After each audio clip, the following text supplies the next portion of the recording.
Now let's join my guests in our discussion of the Nigerian microfinance experience.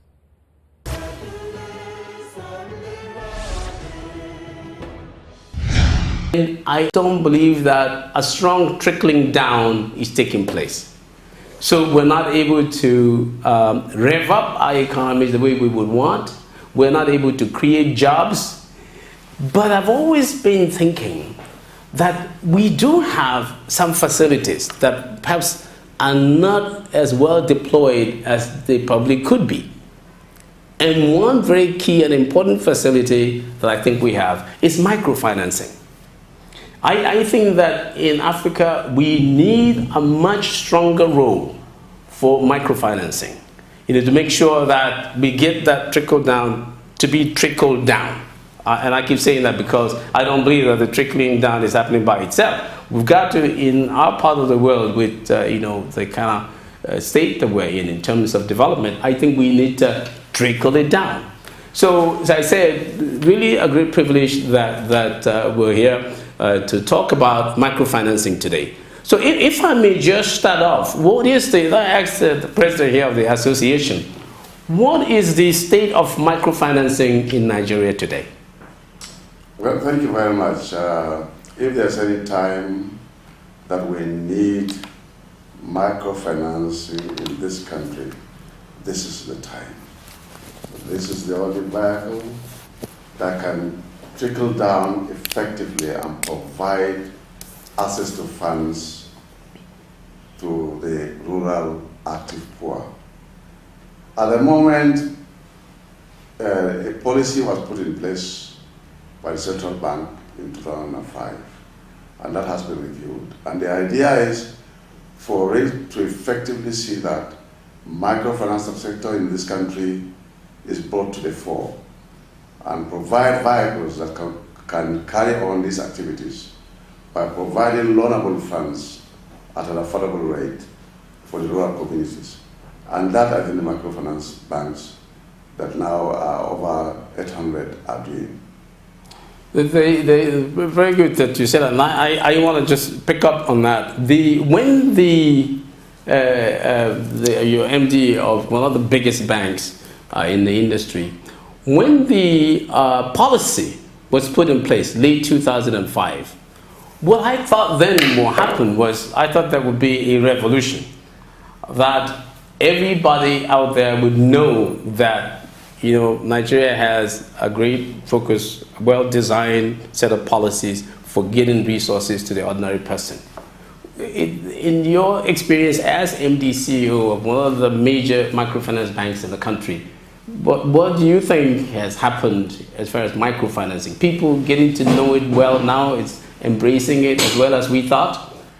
I think it's been a very interesting journey. And I think in terms of success rate, it's been mixed. What has happened over the past 5 years, for instance, is that in my own understanding, we now have three broad categories of microfinance bank. You have the strong, you have the very strong, then you have the marginal, the weak ones. So you have a diverse, in terms of types, you could have as many types as there are numbers of microfinance. So you have some players in the industry who will do monthly turnover in terms of customer turnover over 10 million every 30 days. You have some whose capital is to 20 million. So that's what you had over the time. So I think it's been a mixed story. Some have been very successful, some not so successful. In terms of acceptance, I think it has grown over the years. Yeah. I think the future of microfinance in Nigeria is extremely bright. The market is just big, it's just huge. You have over 100 million people who have never been banked before, ever. Absolutely. So when you have that kind of massive population, it's just amazing what's possible for microfinance. The potential is huge. And like the president has said, there's not a better time now for microfinance than now in Nigeria. But I just wanted to follow up on this issue of our customers and the banks being accessible even in remote areas. But people complain sometimes, Mr. MD, that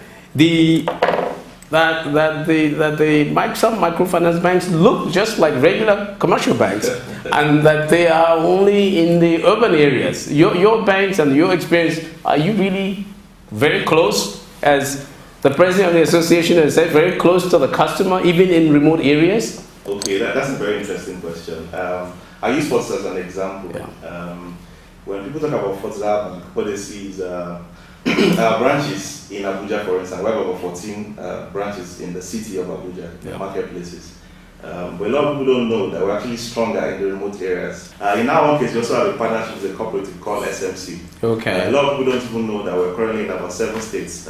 Now, these cooperatives, are they the, what we used to call microfinance institutions? You know, there came time when we said, okay, these are microfinance banks, but before we had the policy, when people were just MFIs. You know, at the moment, there is this deliberate approach by Federal Ministry for Agriculture Yes. through roofing Yes. to mobilize and conscientize rural dwellers from the village level to embrace saving Yes. and also manage small credit that is provided to them through microfinance banks or what they call financial cooperatives. And those financial cooperatives and financial NGOs are not regulated, but they also provide basic credit. And that's where also the difference comes in. While the microfinance banks can take deposit, they will not take deposit. And so when they grow from that village, it is expected as a chain value. From that village, they will come over to cooperatives or financial NGOs, depending on the location. And subsequently, the desire is that they grow and become microfinance banks. And by the time they get to that, they become regulated. And when microfinance banks have resources, they also use the same channel to get back to the remote areas. So it is expected that virtually all the microfinance banks should have that linkage. Okay. So that we can get to the grassroots. You know, this cooperative I'm talking about, the one I'm talking about in particular, Yes. is for profit. Okay. So it's a bit different from the NGO type MFIs. The basic difference is that they're very well structured. Yes. You know, and in terms of funding, they also have, you know, they're well supported, and so they're able to do almost anything that a full-fledged microfinance institution or bank would do. You know, so they are not exactly NGO type cooperatives. Yeah. Access to credit, interest rate. The debate is always out there. Some people say, don't worry about the interest rate. It's not that it's too high. What is really important is access to credit. How do we speak to that? Okay. Again, there's another myth that needs to be corrected there. There's this conception that microfinance banks are very expensive and they charge high rates. It's not necessarily true. The truth is that for you to attract deposits, you know, there's this relationship between risk and return. You know, from somebody who probably has this money or have money with a commercial bank, you must pay it to premium. So what you find out is that most microfinance banks will pay typically 2, 3, 4, 5% higher on deposit to the customers. So when you pay a little bit higher to attract the funding, it's only natural that when you also lend 2-3% higher than the market rate. Yes, okay. Market rate, average okay. You know, deposit rate from the commercial banks, you know. So it makes sense that when you're also trying to give out the loan, your pricing will also be slightly higher. Yeah. You know, because your attractiveness cost of funds is higher. You know. So again, what we've seen over the time is that the average price industry-wide now for microfinance has been on a downward trend. Why is that? Because again, there are two broad categories of microfinance customers. The new framework allows for us to do about 20%. You know, we do MSMEs, micro, small, medium, you know, enterprises. You know, now for the slightly bigger customers that we have, the ones we have, I said to you we're on 2 models in one. Yes. For those categories of customers, if your pricing is not competitive, close to what the commercial banks are, they simply won't come to you because they are not different from the same customers that go to the commercial banks. Yeah.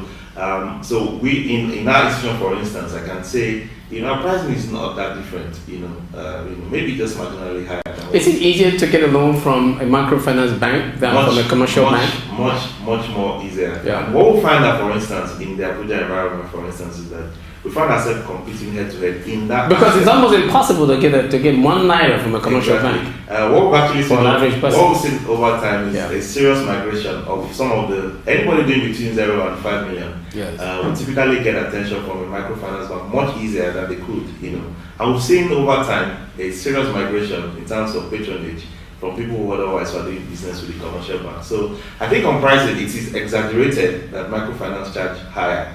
What is happening is, first on the deposit side, we find out also now that quite a lot of people who used to have funds with the commercial banks are moving them to the microfinance bank because it makes a lot of sense.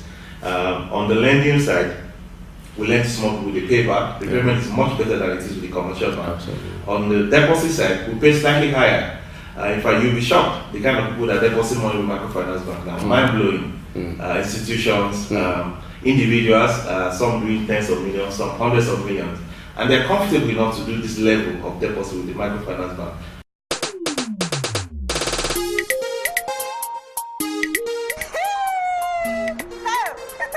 You know better. Before I go to call my people, make they send me money. Now who will send and come? I go carry, collect them. But now with Fortis mobile money, one time don't have a telephone. Discover a new way to pay today. Do business the Fortis way. To register, visit any Fortis Mobile Money authorised agent near you or go to www.fortismobilemoney.com or call 098 744 440. Fortis Mobile Money. Just press send.